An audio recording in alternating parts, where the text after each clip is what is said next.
This week on Squared Circle of Trust. One thing that we started to talk about with Shane coming back is the idea of this brand split. I'm excited about this idea because of all of the new things that we could see. It is the novelty of it, of getting Shane McMahon back, getting the authority out of Ultimate Power. The biggest positive outcome I could see from this is the novelty factor, or at least it's shaking up the status quo. You know, realistically, they could devote enough time to all of the talent that they actually have by doing something like this. Like, how would they balance that out? Who would be the main event on Raw? Who would be the main event on SmackDown? What title would be the top title for SmackDown? Want to hear the rest of the conversation? You can do that by joining the Squared Circle of Trust today at squaredcircleoftrust.com.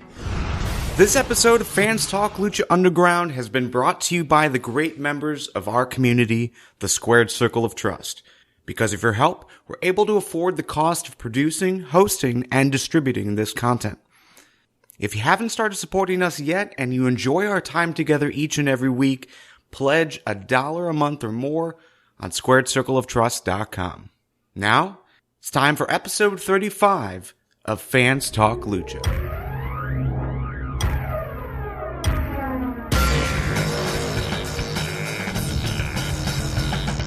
From the Fans Talk Podcast family at fanstalkpodcast.com, this is episode 35 of Fans Talk Lucha. On this week's episode, we recap and react to Lucha Underground Season 2, Episode 6, which aired on March 2nd, 2016. Now, Fans Talk Lucha isn't your regular wrestling podcast, because honestly, we're not both wrestling fans. I'm a wrestling fan. I am not a wrestling fan at all. So we are basically watching Lucha Underground together and talking about it to see where our opinions, are similar or are different based on our experience as wrestling fans and non-wrestling fans. So it's a little bit of a documentary in the making. Maybe. We'll see. That's super pretentious, dude.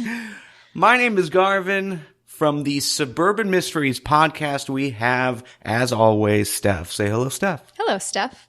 Now, for those who have stepped up to support this series through Patreon, next week we're going to be starting to record Fans Talk Lucha live. And you can join us over on squaredcircleoftrust.com today to get notified when that's going to start taking place and how to get involved. So definitely do that, squaredcircleoftrust.com.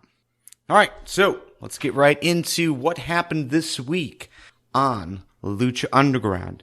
We started off, Mil Muertes summoned Katrina, and I gotta say, I think this was the first time that we've heard him speak.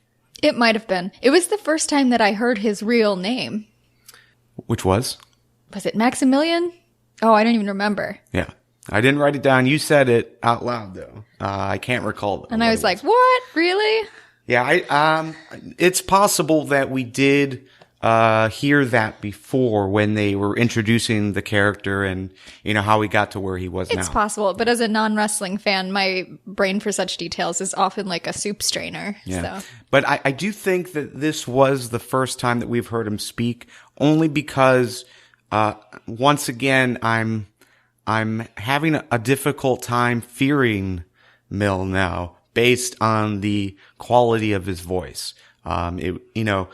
You always expect like the larger guys to have the larger, angrier, bad guys to have deeper voices, like, voices that instill fear in you, and just a regular voice, guy voice. It would have been pleasant to hear him, on an NPR style radio show. Yeah, and Curb Your Enthusiasm, something like that. It's just one of those odd things, because we were able to see Son of Havoc in another wrestling show, old time wrestling.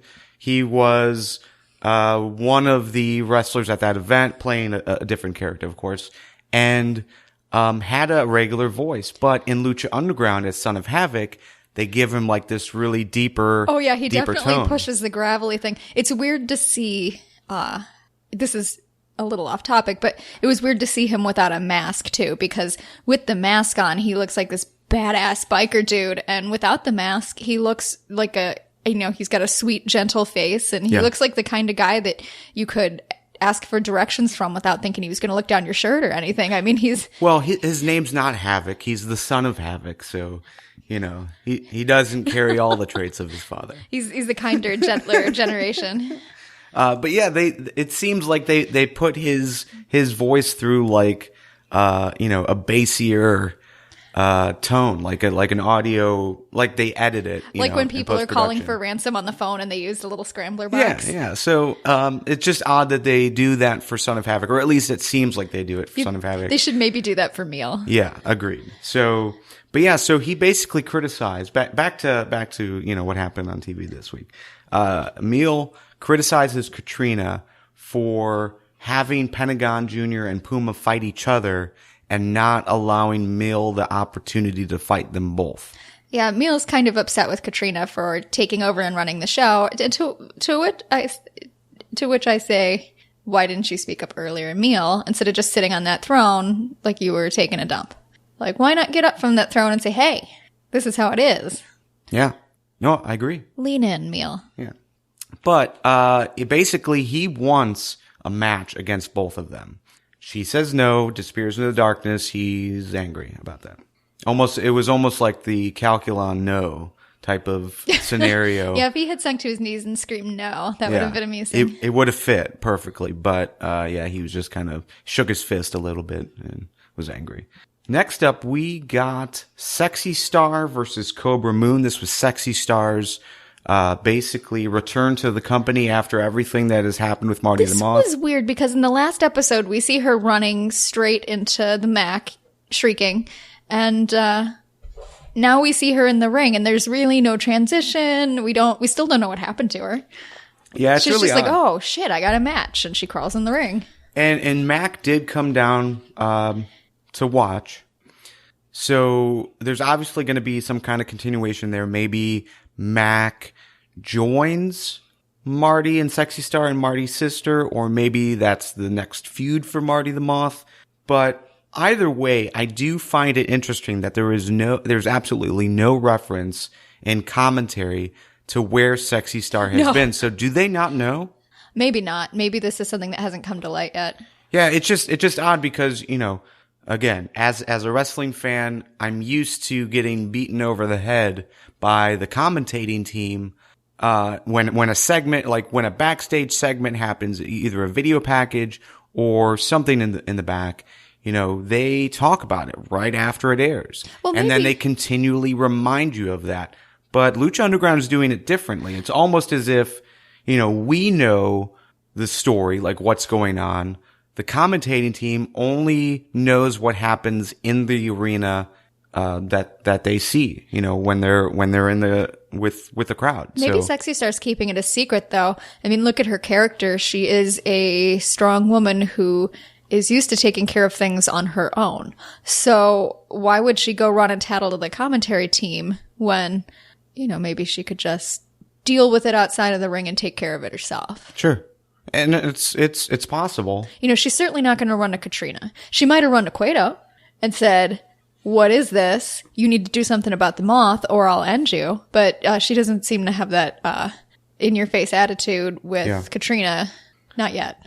Well, and realistically, I don't think there's been a whole lot of interaction with Katrina at all outside of, Pentagon Jr., Mill. No, she's more of Phoenix, Cuerno, but everyone else has pretty much avoided Katrina. She's not nearly as good of a manager as Cueto. He was the man. Yeah. So, one thing I did note, and I really enjoy this aspect of it, is just the way Cobra Moon plays into that character. So that snake-like character. So, and it's the moves, it's how she's slithering throughout the ring, but constantly through that entire match. You just hear this hiss. Oh yeah, it's fun. Yeah. It's a little over the top and silly, but that's what I like about Lucha Underground. Yeah. So I did like that. I did not like the match. I thought the match was a throwaway and pretty awful. Well, overall. I think that was done on purpose. It was mostly boring up until the end, but, we know the story, and that is that Sexy Star is exhausted and terrified from dealing with this kidnapping situation. Now she has to wrestle a noob. I mean, what is that crap?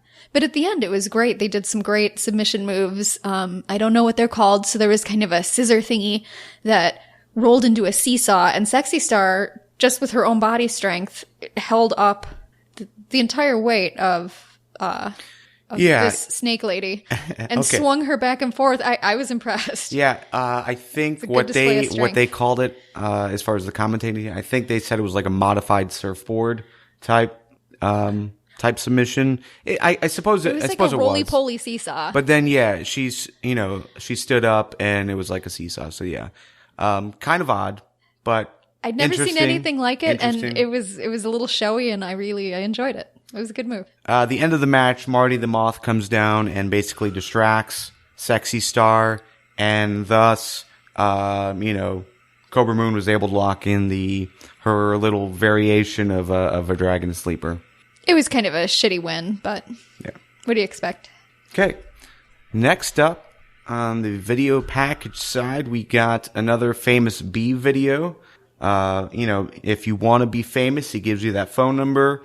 So now you can, and go ahead. You called the number. I called the number, and you get an answering service, and it says that you can leave a message for Famous Bee explaining why you deserve to be famous. So after we're done with this, I think I'm going to call him and tell him about our podcast and why we deserve to be famous with Famous Bee. Yeah. And actually, maybe let's hold that off until next week, because we can do that and record it. Oh, do the live thing? And do a live thing, but that way, you have enough time to let us know what we should say. So if there's any suggestions, let us know. Yes, please turn us into puppets. We like that. Yes. But that'll be on the game plan for I next have to week. tell you, when I called that number, I already had like a throwaway, pretend wrong number thing that I was going to do. And I'm glad it was a real number, because could you imagine if that was your number? Idiots just started calling you out of nowhere. So it is a real number. Feel free to call. It's like a little voicemail catcher, so it's pretty cool. All right. We weren't the only ones watching that commercial, though. Dragon Azteca 2.0 was also watching it. Rey Mysterio upset that Dragon Azteca is just wasting time watching TV. Beats him up a little bit, and they continue their training, so that Dragon Azteca can fulfill his destiny. Next up, we did have a video package basically with King Cuerno, building him up for the main event for tonight, which is King Cuerno versus Phoenix for the Gift of the Gods Championship. He basically goes on to say that he's going to win, and he's going to go from hunter, a regular hunter, to a god by then going on to fight and defeat Mil Muertes for the Lucha Underground Championship. That's what he said. Okay. Why would a god need to be a hunter? No. He's going to go from a hunter to be a god. That's not really a logical career move, is it? Yeah. Huh. I mean, obviously that's what he's doing. I would think hunter game warden, but maybe not hunter god. Well, I don't really have an answer for you, but the thing is he was holding the Gift of the Gods Championship.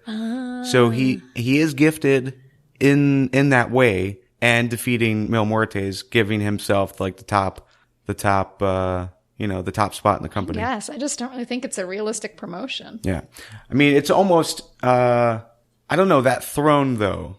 I don't think they've associated that throne with like a king role or a god role, but we haven't read the comic books yet, so it's really hard to tell. Yeah, right now I still think of it as kind of a giant toilet. Now, we are, by the way, going to read the comics. We were told that there's a lot of storyline development in those, so we're going to check those out. I don't know what we're going to do yet.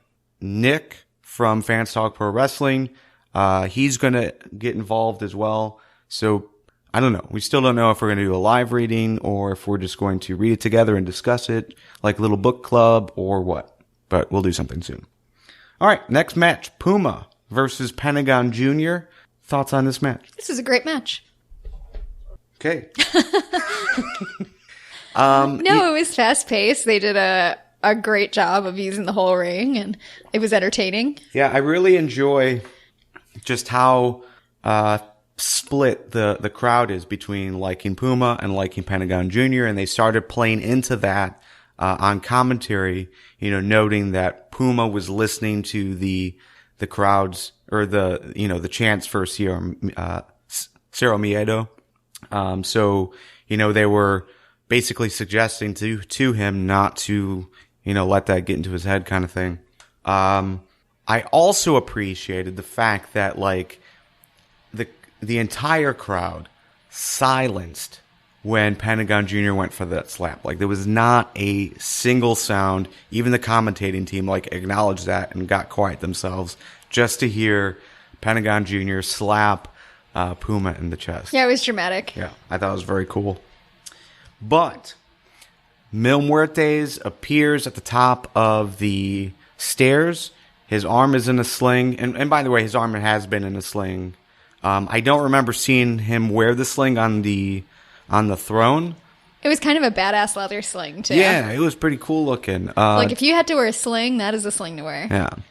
So he walks down and basically gets involved in the match, and the match ends in a disqualification. I think Pentagon Jr. won technically. I call horse pocky on this. I mean, I know he said he was going to get involved and he wanted to fight both of them, but I really wanted to see someone win this match. And to see Mil, first of all, popping off to Katrina earlier, and now he's just going to storm in the middle of a match and be like, "This is mine," like a 4-year-old. Really, dude? Take it down a notch. I didn't like it. Maybe I wasn't supposed to. I just saw him as a big, lumbering, stupid child. I liked it mainly because, for the last few weeks, and pretty much most of the entire season thus far, Mil Muertes really hasn't played much of a role outside of, he is at the top of the food chain sitting on the throne. Oh, yeah, it was good to see him get off his butt, but I don't know that this is the way I wanted to see it. Maybe at the end of the match he could have come in and done something, but interrupting it right at the end, and maybe this is why I don't like it, but that's the sort of crap you see in regular wrestling.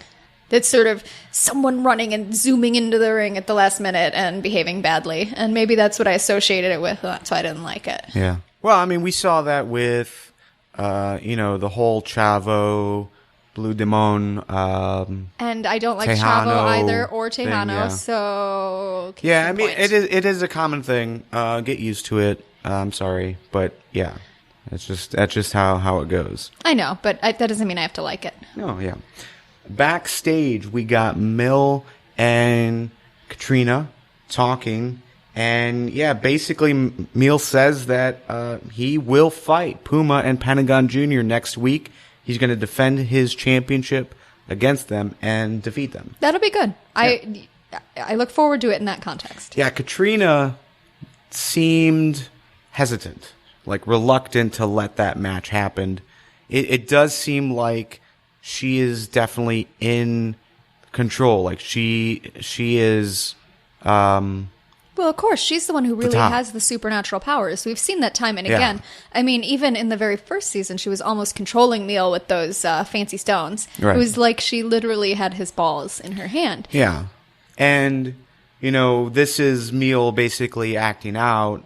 I'm curious what this leads to. If Mil loses, does Katrina stay with him? Or does Katrina say, this is your fault and you have to deal with the consequences? I don't know. would like to see her say that. Yeah. I feel like she's already unhitching her wagon from the meal train. Yeah. He's no longer her meal ticket. No. Well, she doesn't need it. I mean, she's the owner of Lucha Underground, or at least she's the one in control right now. So, next up, we had a match. This is our main event: Phoenix versus King Cuerno in a ladder match for the Gift of the Gods Championship. Thoughts on this match? I had low expectations.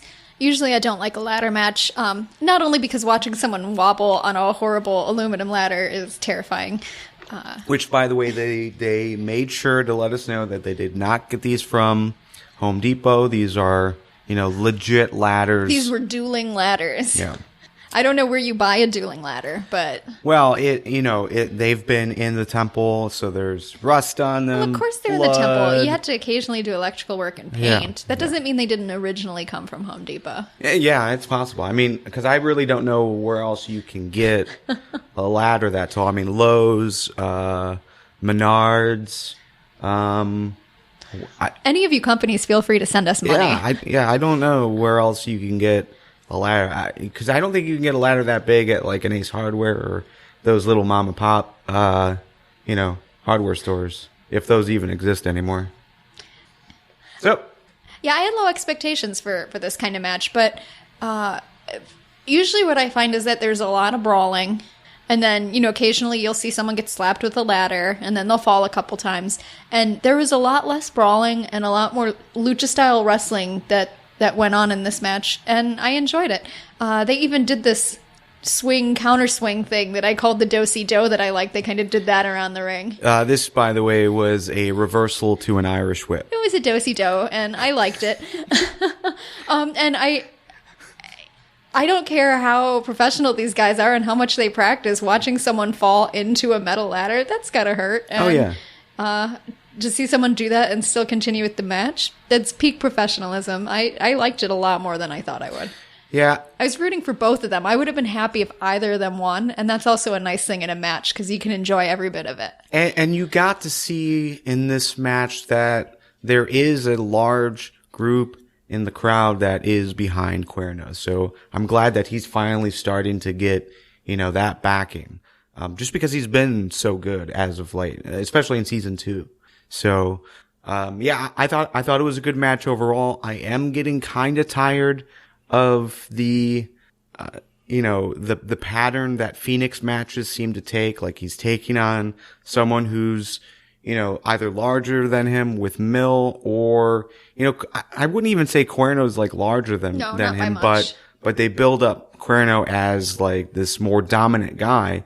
So Phoenix gets beat up throughout the match. It's weird to me that they kind of sell him as an underdog. Yeah. He's constantly billed as the underdog. An underdog. No, I mean, he's one of the better wrestlers on the roster. So yeah, it's just a weird visual that we get every single time. And I don't know. I don't want to see him in that underdog role because I don't think he belongs there, especially now with this win. He won this match. He's now your Gift of the Gods champion. So I'm hoping now, maybe he'll be a little more aggressive from the get-go. The big spot of this match that I really enjoyed just because of it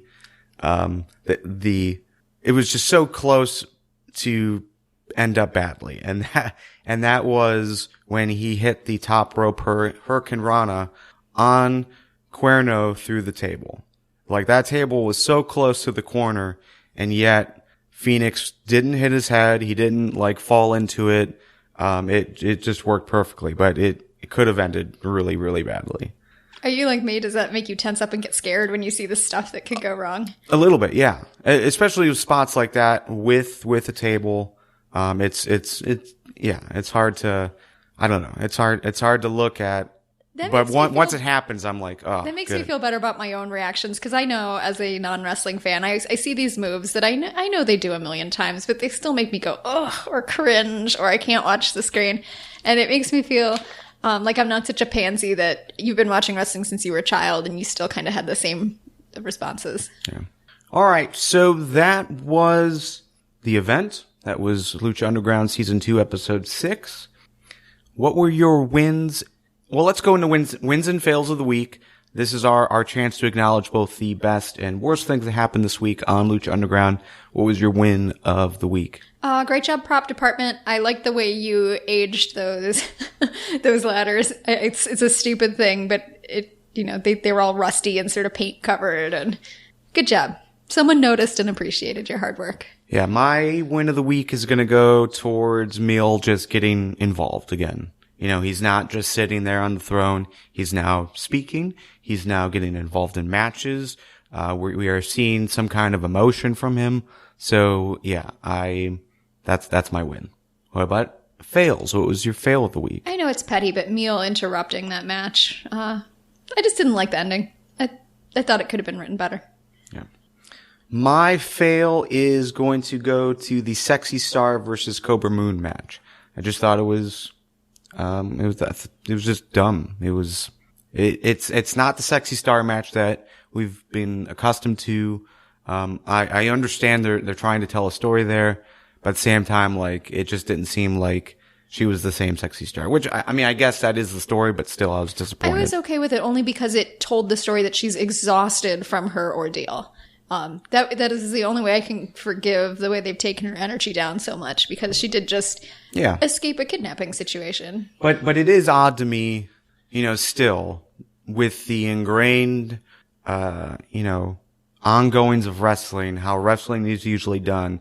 It's still odd to me that, the commentating team does not acknowledge anything going on between Sexy Star and Marty the Moth. Could you have forgiven it if they had said, if that had been put forward as a storyline so that you could see why the match was so lackluster? Would that have made it better for you? I think so, or at least acknowledging, like, boy, Sexy Star sure looked tired. I wonder why. I think that would have helped, but I don't know. But that's just me knowing what I've seen through the years from WWE, TNA, even NXT, and trying to forget that mindset and just concentrate on what Lucha Underground is doing. So I think it's mostly me, I'd imagine. So anyways, let's go into final thoughts. There's a lot of different things happening right now. So the first, and I think this news came out after we released Fans Talk Lucha episode 34. And that was that Lucha Underground is now on iTunes. So a lot of people have been, unable to get El Rey, or not willing to pay the extra charges through their cable provider to get El Rey. Now they have an opportunity to go through iTunes. It's $1.99 an episode. If you want it in HD, it's $2.99 an episode. So, this is a real good way to get those episodes and pay Lucha Underground and El Rey directly. That's wonderful because, cool. Now they can see legitimately what kind of ratings they're getting. They can see how many people are watching, and people who don't have access to it, rather than resorting to breaking the law, can pay for something that they want to see and that they want to support with their dollars. So that was a good move. Yeah. So I'm definitely excited to see what comes of that. Hopefully within the next couple of weeks, we'll get some kind of report to see, how good that's doing. So yeah, I wouldn't necessarily say it. I'd look at it as like a ratings thing, but it's definitely equal to that. They can at least get some kind of download track to see, if people were really using that. Yeah, and this could be more advertising money for them, which could mean, just more money to bring in talent or to do what they need to with their set and their writing. I think it's win-win. All right. And another thing to just discuss, or at least think about, as we head into the next couple of weeks. In 3 weeks, it was announced, on this episode that Aztec Warfare is coming back. It's going to involve 20 fighters, with the winner becoming the new number one contender for the Lucha Underground Championship. So last season's Aztec Warfare was a fantastic match. It was an entire episode. Was just that one match, and that was very, very cool. But if you look at how the story has gone thus far this season, you've got, I think, six names in the hat right now. And that is Phoenix, who is now your quote unquote number one contender because he's the Gift of the Gods champion. You've got Cuerno, who was that, and I still do think has a title shot that he has available to him. I'm unsure if he lost that or not. You've got Johnny Mundo. You've got, they call him Cage, Prince Puma, and Pentagon Jr. So those are your top contenders for the title right now out of those names. And we'll probably continue this conversation, as we lead up to Aztec Warfare. But out of those names, who should face Mil Muertes for the title? Oh, I have no idea right now, and most of that is because of the storylining. Right. I'm asking you, like, who do you want to see out of those 6 names? Phoenix, Cuerno, Mundo, they call him Cage, Prince Puma, and Pentagon Jr. Who do you want to see face Mil? Right now, I'm leaning towards Cuerno. It's a good pick. I actually like that pick a lot. I would be totally fine with that. Outside of Cuerno, Pentagon Jr. I think is a good name. I agree. I think he would be my next. It'd Just be looking at storyline and matches. Yeah, I mean, it would be interesting to see what they call him Cage could do against Mil Muertes. I don't want to see Johnny Mundo at all. No. I'm not really interested in seeing another Phoenix Mil match. At least not right now. Not right now, no. Puma, again, I think the way they've told the story, it seems like that is the obvious choice. He is the former champion. I don't think he's gotten a rematch yet, even though I don't think the rematch clause fits into the Lucha Underground story. I think it's time to let someone else shine, though. I don't really think that they would rerun Puma. Yeah, I don't want to see Puma there. I want to see someone new. So yeah, either Cuerno or Pentagon Jr. I think would be good names to have there. And maybe they call him Cage just to see what he can do. Maybe if he wins a championship, he'll be able to afford better hats. You are talking about King Cuerno. Obviously. Okay. Well, I don't know. Prince Puma has like that Puma hat thing.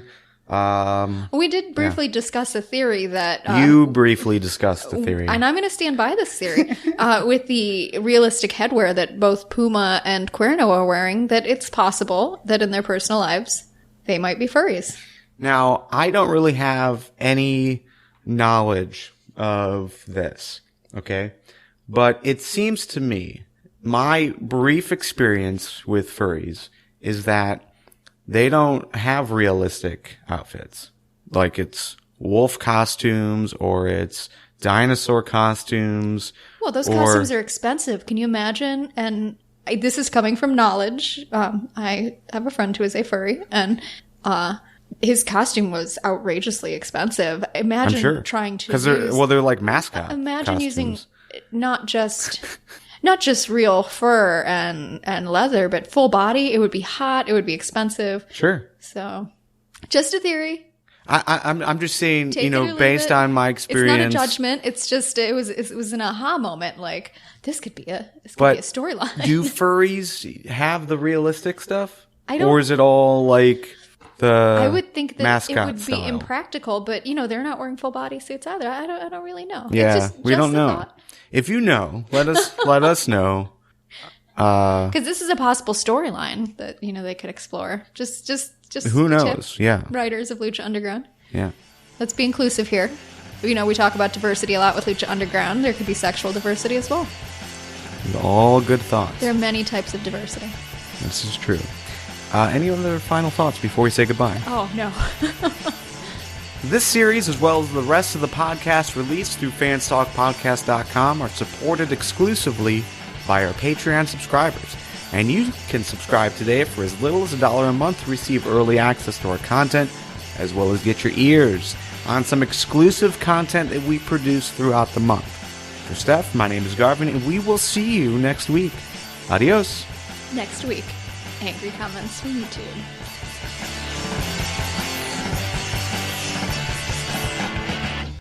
Fanstalk Lucha is part of the Fanstalk Podcast family. It can be found at fanstalklucha.com. The Fanstalk Podcast family is a subsidiary of Tigar Creative, LLC.